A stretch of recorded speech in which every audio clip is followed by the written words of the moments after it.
But currently, Librex is small in the sense that it's a small set of communities that I believe. And you mentioned to me offline that by design, you're scaling slowly That's and right. carefully. So how does Librex scale? Is it possible, Facebook also started with a small set of communities that were schools and then now grew to be basically if not one of the largest social networks in the world. Do you see Librex as potentially scaling to be beyond even college campuses, but encompassing the whole world? It's a long timeline. I'll say this.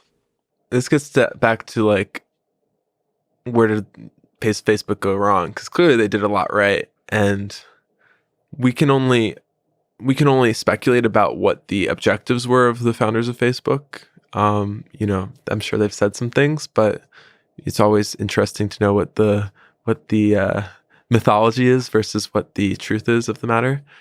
So perhaps they've been very successful. I mean, they've taken over the world to some extent. At the same time, the goals of Librex are to create these positive communities and these open conversations where people can have real conversation and connection in their communities in a vulnerable and authentic way. And so to that end, which I imagine might be different than the goals of a Facebook, for example, one thing that we want to do is keep things intimate and community-based. So each school is its own community. Mm-hmm. And perhaps you could have a slightly broader community. Maybe you could have the California system is an obvious one. Pac-10 might be an obvious one. And we can think about that. But fundamentally, the unit of community is your school or your school community. Mm-hmm. So that's one difference that I think will help us. The other thing is that we're scaling intentionally, meaning that when we expand to a school, we have moderators in place. We have moderators who understand that school's environment in a very personal level. And we're growing responsibly. We're growing as we're ready, both technologically, but also socially, But as we think we have the tools to preserve the community and to encourage the community to create the sort of content that we want them to create. And, there's a lot of ways to define community. So first of all, there's geographic community as well. But the way you're kind of defining community with Yale and Dartmouth is the email, right?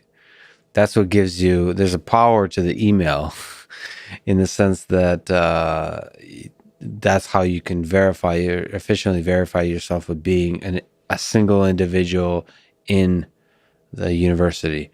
In that same way, you can verify your employment at a company, for example, like Google, Microsoft, Facebook. Do you see your potentially taking on those communities? That'd be fascinating. Getting like anonymous community conversations inside Google. 100% crossed my mind. To some extent, this is something where I understand the college experience. I understand the need. Got it. And I've never worked at Google. I don't know if they would hire me. Hopefully, maybe as a product manager. I think if there's a community that needs this product and has that and has that will, which I think, especially as Librex continues to grow and expand and change and learn, and because that's what we're doing is we're learning, right? With each community, it's not just about growing; it's about learning from each of these communities and iterating.